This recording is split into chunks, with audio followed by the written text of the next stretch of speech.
Hi, welcome to the first episode of the Power to Inspire podcast. I'm really excited to be filming this today because this is something that kind of scares me actually. And I'm all about embracing your fear, pushing yourself outside of your comfort zone.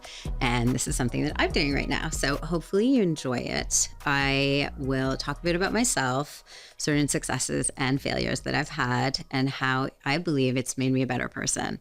And as well as why I'm recording this podcast and what you can expect from future episodes.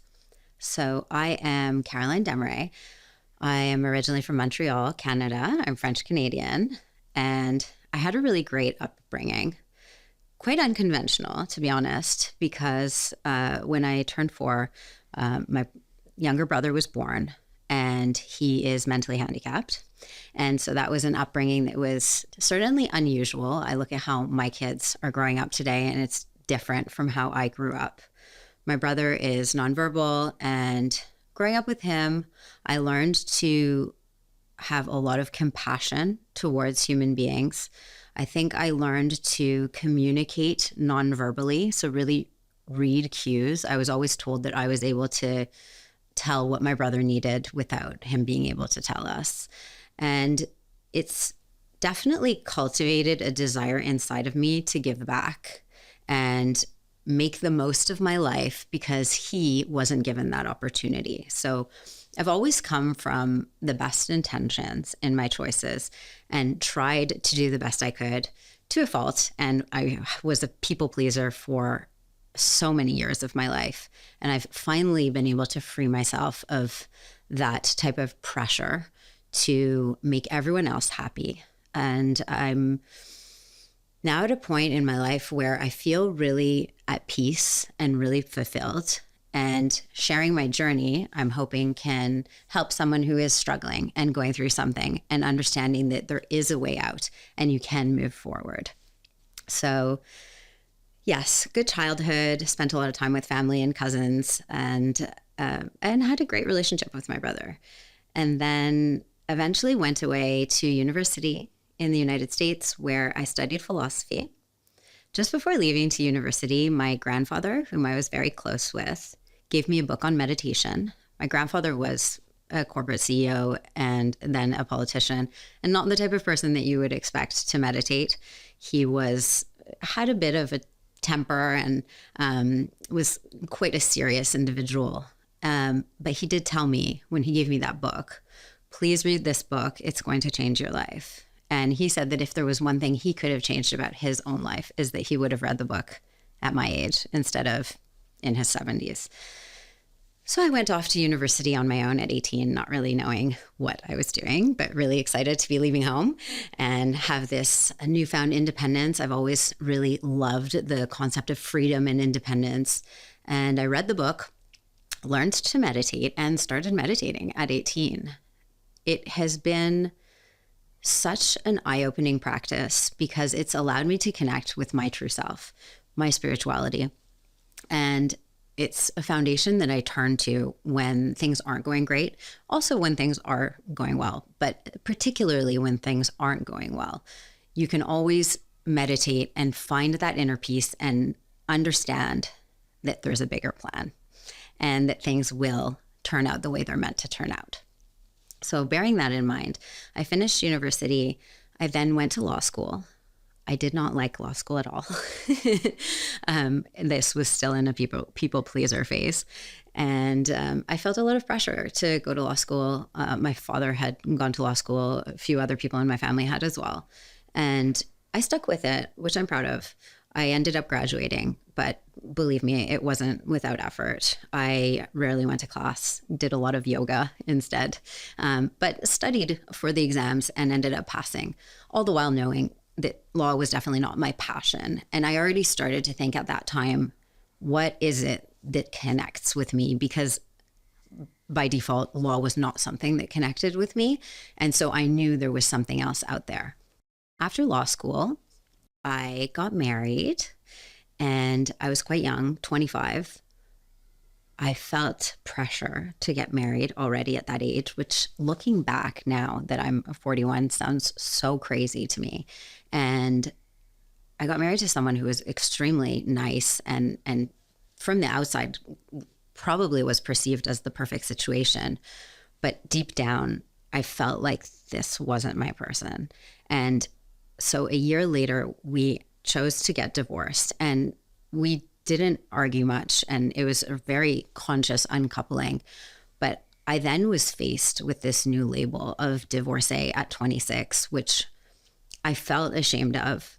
I felt like I was kind of tarnished as a candidate for future marriage because I had already been married. Most of my friends hadn't even been married at that point. And it was something I thought society perceived as a failure. But now looking back, I honestly wouldn't change a thing. I think that that was just part of my journey. I learned so much about myself through the process. And even though it was scary to take the step of being divorced, it was a time where I listened to my instinct and followed what I believed was right for me. And in the end, that was the way that I was meant to go. So I guess the moral of that story is just however you're feeling is valid, and it's just part of your path, and it's something that you end up getting over.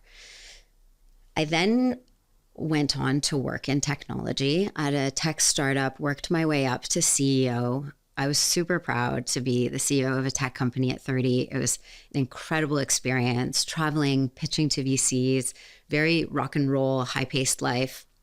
Really, really rewarding.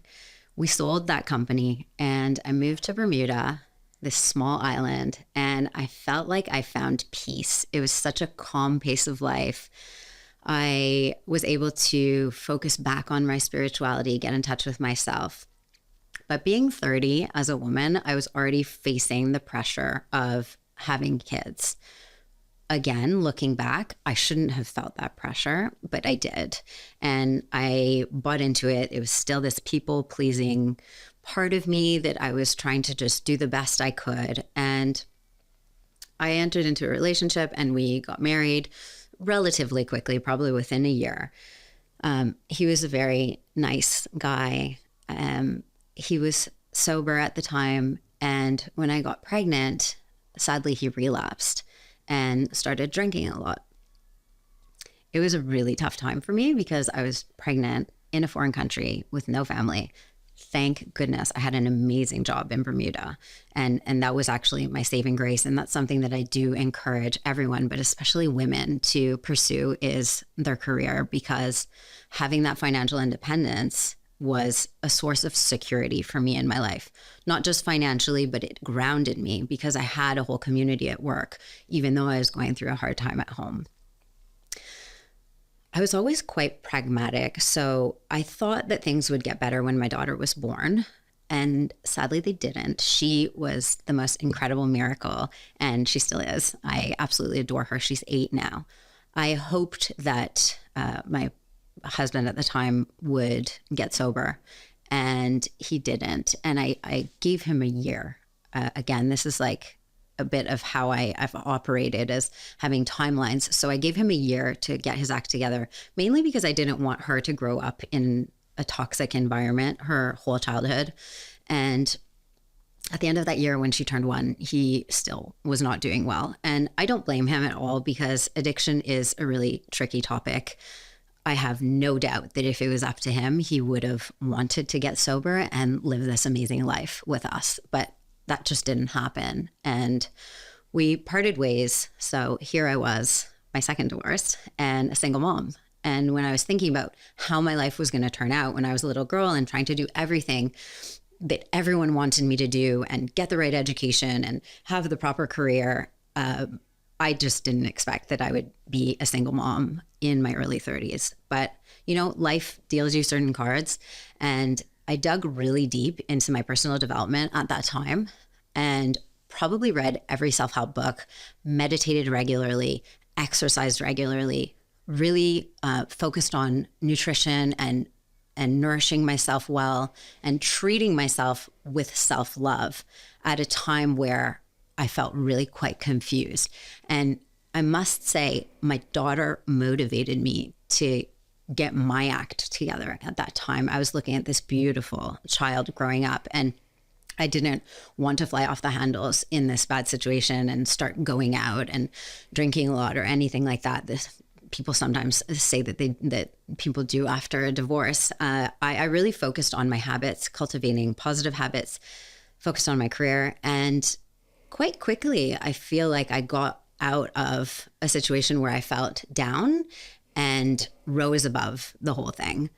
And I again set myself another timeline. For a year, I didn't really feel like dating seriously. I was just going to focus on myself and rebuilding my own personal judgment. Because when you have relationships that fail, you wonder to yourself, like, why am I not picking people that I stay with long term? Was I ignoring the red flags? Is there something wrong with me? And there's like a whole questioning that goes on there that can shake your self-confidence. And ultimately, you have to build up your self-confidence yourself from the inside. And spirituality and my meditation has allowed me to do that. And I came to a place where I understood that all of us are 100% worthy of happiness. We're all totally perfect the way we are. We have everything it takes. And ultimately, there is no wrong path. You know, whatever your journey is, if you have good intentions and you're being authentically you, then you can't go wrong. And I wouldn't go back and change a thing, because my daughter is the most amazing human being. And motherhood has actually been such a pivotal moment in my life of a shift in identity, a huge purpose that we take on as parents. And as moms, it's an interesting one, because we have this whole self-identity before having kids, and then we're pregnant, and it's like we have someone else inside of us, and then we then give birth, and this little being that you're just called on such a higher level to take care of just comes before everything. I do love to encourage moms to also keep their self-identity and then add on motherhood to that, rather than giving up their self-identity to become a mom. I've done that in my life, and I found it's yielded such great results, because I'm able to still talk to the kids about so many things that I'm passionate about, and I just see how curious they are about the same issues. I talk to my kids about social issues, about work. I did actually really benefit from the pivot in my career where I became an entrepreneur instead of having a corporate job. That just worked for me because it gave me the flexibility that I needed to take care of the kids. But yeah, motherhood has been an incredible, incredible experience that I think was like extremely challenging. Listen, probably the most challenging thing I've ever done, but also the most grounding and the most meaningful. So that's something I'm very grateful for. And my kids play a huge part in my life. And it's been strength and strength since then. I've been able to start my own business. I certified as a high performance coach. So I have the privilege of coaching super interesting CEOs, professional athletes, amazing people in my career. And I also teach meditation. I certified through the Chopra Center with Deepak Chopra. And that brings me a ton of fulfillment, is to be able to teach people who are meditating. I often end up teaching people who are struggling, potentially going through a divorce themselves, or going through some big life change, an illness or something. And I love being able to teach them that practice. I find myself inspired by them. And the nature of coaching is that I can't really share what we talk about in coaching. So I thought there has to be a way where I can share these really inspiring stories with a wider audience. And that's where I had the idea for the podcast. It's called The Power to Inspire, because there's a virtuous cycle that happens when someone's inspired, they do something great, whatever that looks like. It can be financial success or giving back in some way, or overcoming adversity. And then other people are inspired by that. And it creates this great cycle of inspiration. And the word inspiration comes from inspirare, which means to inhale. And I think that's really what I'm trying to get through to people, is sharing human stories where these people have gone through failure, have been in places that I'm sure you can relate to, but have in some way or another had this inspiration or this calling to supersede that place and pursue something that they were passionate about or that meant a lot to them. And we all have that potential in us. And we all know what potential inside of us we're not fulfilling. And I'm pretty sure if given the choice, we would choose to fulfill our potential, at least a slightly more, right? So on that note, I think what I'll do is run you through a little coaching exercise that can help you increase your fulfillment and your potential in your own life immediately. It's an instant takeaway. So the exercise is called the Circle of Life. If you have a notepad, you can sit down and write this down, or you can just do it in your head if it's easier. Just draw a circle, divide it into 8 parts like a pie chart. And in those 8 parts, write down these areas of your life that are considered priorities, okay? The first one is health, which is physical. The second one is well-being, which is mental. The third is relationships. Even if you don't have one, that's fine. The fourth is social. That includes friendships. The fifth is career. Whether or not you have a career, that's totally fine. Finances and giving back. Now, what you'll do is that you'll rate each of these areas on a scale from 1 to 10, 1 being poor and 10 being perfect. It's very rare that people put a 10 because it's human nature to always want to aspire to more. So take a second and go through all of those: health, well-being, relationship, social, career, finances, and giving back. And take stock of where you're at right now, just by instinct. This is also a great exercise of getting in touch with your own instinct, right? Because we all have this side of us that's our true self.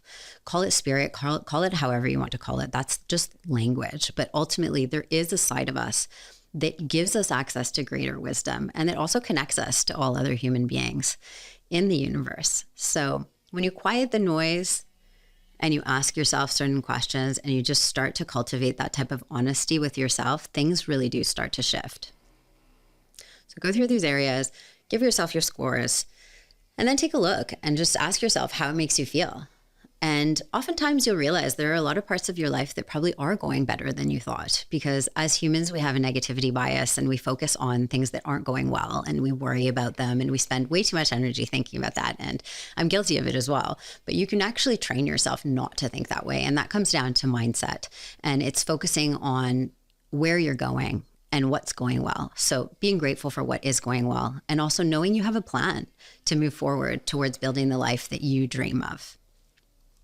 Now, pick one of those areas, whichever one seems the most fun for you to work on at the moment.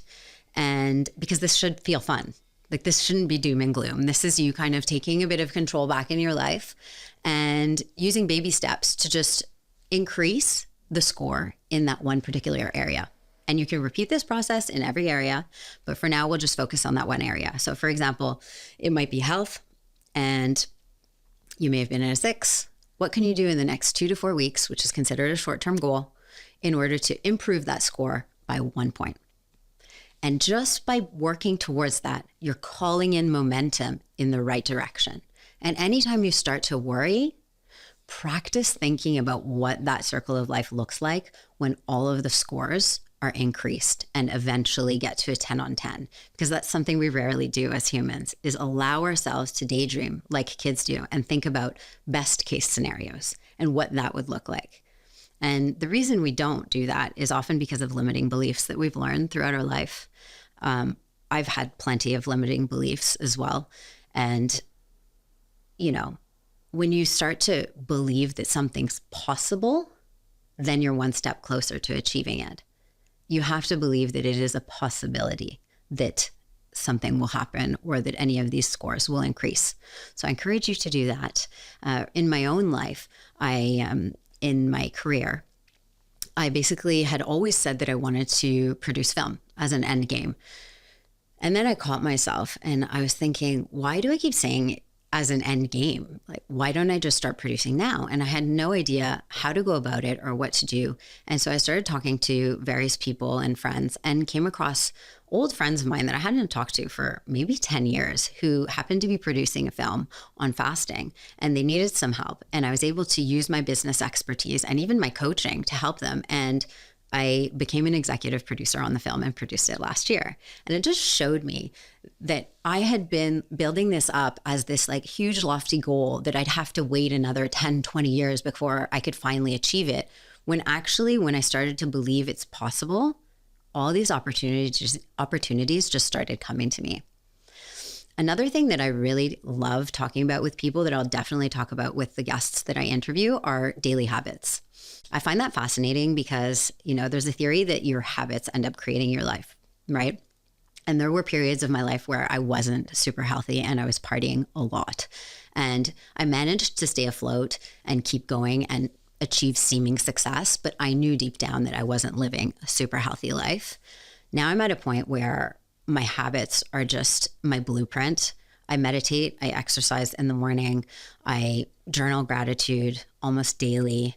I read, and this just brings such a solid foundation for wellness. And I'm so passionate about people experiencing wellness, because when you feel well in yourself, you just start to open your eyes to all the possibilities that are out there for you. And you start building these connections with people, and life just enters into a flow that just brings such abundance.